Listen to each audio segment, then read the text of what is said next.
Hey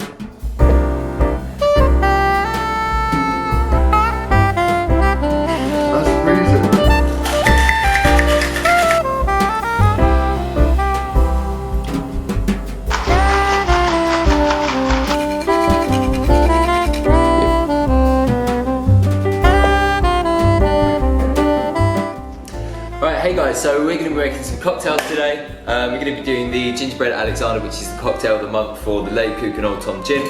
You should have all got your creme de coco. So we made this in-house by basically macerating neutral grain spirit over cocoa nibs with a bit of vanilla in there, and then cut it down with some sugar and water to get it down to the cure strength.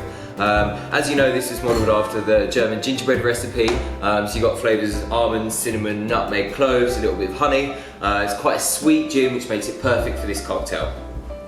So we're going to be making the Gingerbread Alexander, which is a twist on the classic Alexander cocktail. People are probably most familiar with the brandy Alexander, which was originally made with brandy, creme de coco and cream. The very first Alexander was actually made with gin, and that's the one we're going to be doing today.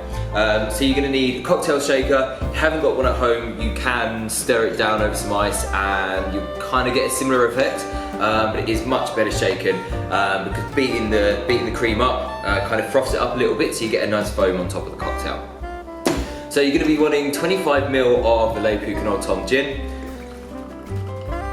Put that in the shaker. You're also going to be wanting 25ml of the creme de coco.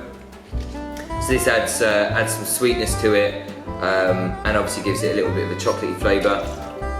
Pop that in there. You're going to want cream. We've got double cream here today. Really depends on preference whether you want double or single. Double obviously got more fat in it. It's a bit more thicker, gives the cocktail more body, and that's the one we're going to be using here today. So you want 50ml of the cream. And then basically you're going to want to pack your shaker with the ice and give it a vigorous shake for say 10-20 seconds. This obviously mixes all the ingredients together, but also when you shake a cocktail, the temperature of the liquid gets down to about -40, so it makes it really nice and chilly.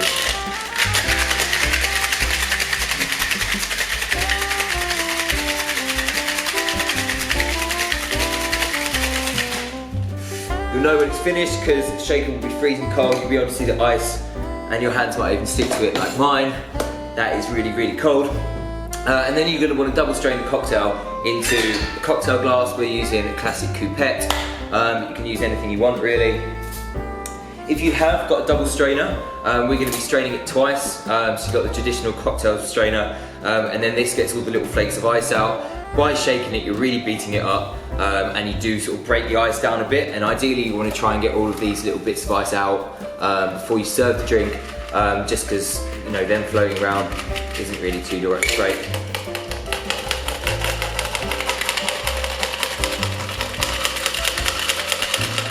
Let's get all of that out of there.